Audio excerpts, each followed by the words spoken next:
that's definitely a part of my own teaching and my own interest, is how does this, what I call the descent of spirit. There's the waking up and out of everything to the absolute, and then there's the descent. It's as if spirit is coming into and in being embodied into relative life.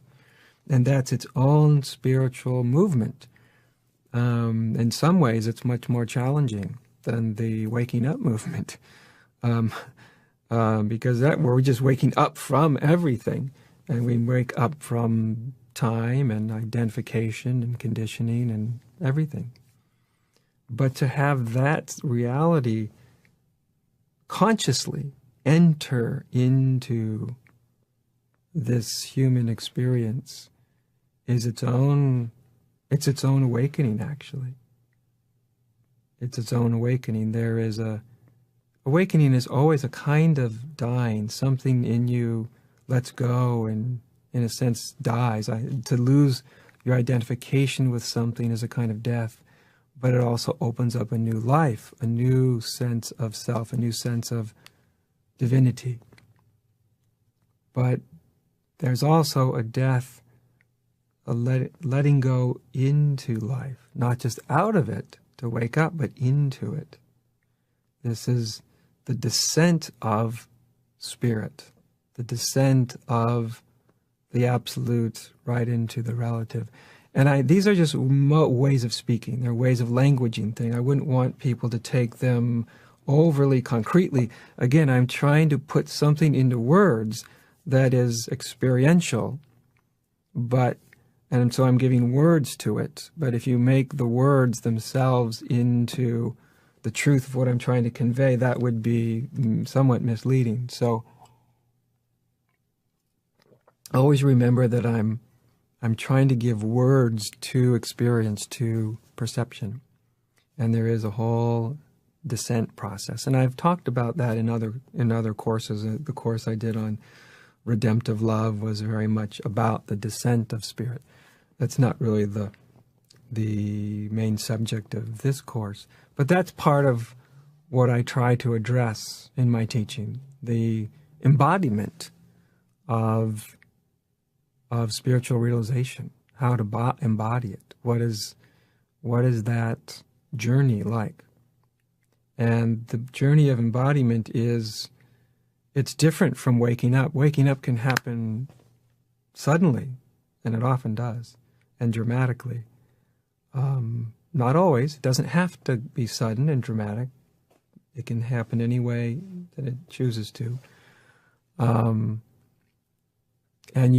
part of it is just experiencing what always is, what always has been. That's what we realize. What this reality has always been.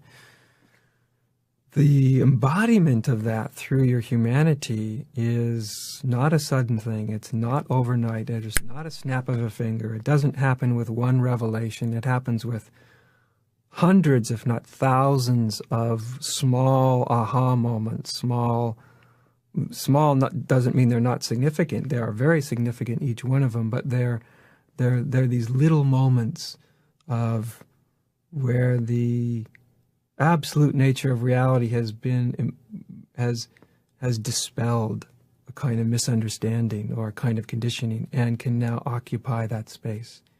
And that's many, literally the hundreds, thousands of small moments. And this, to embody what you realize, happens over time. That it doesn't just happen in the snap of a finger. And in fact, from what I've seen, it's an infinite, there's an infinite capacity. That it's not just crossing some spiritual finish line, saying, now I've embodied the absolute in a perfect way.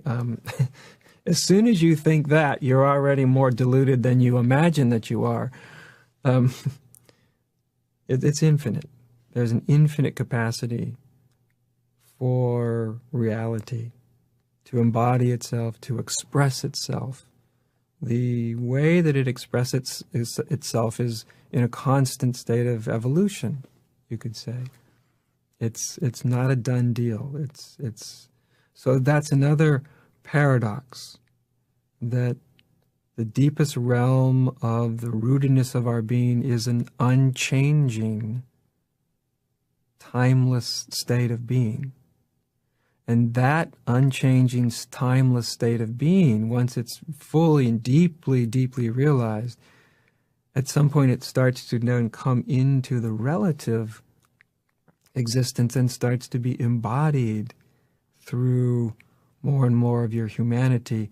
That embodiment happens bit by bit by bit by bit, and there's really no end to it. So there's no finish line to that. It doesn't mean that you struggle with that all the time. At some point, the struggle kind of stops. You stop struggling. It's not laborious. It's not wrenching. We go through those kind of times for some period of time usually, but that's not the way it stays. At some point, it becomes joyous. One of my favorite depictions of enlightenment, besides Nisargadatta's, was by an old Zen master, and he had said, 3 or 4 times I've had the great death, which in Zen, the great death usually means a great fundamental awakening. So he said, 3 or 4 times I've had the great death, but my life is lived in the million small moments that make one dance. 3 or 4 times I've had the great death, but my life is lived in the million small moments that make one dance. And right there is the marriage of the absolute and the relative.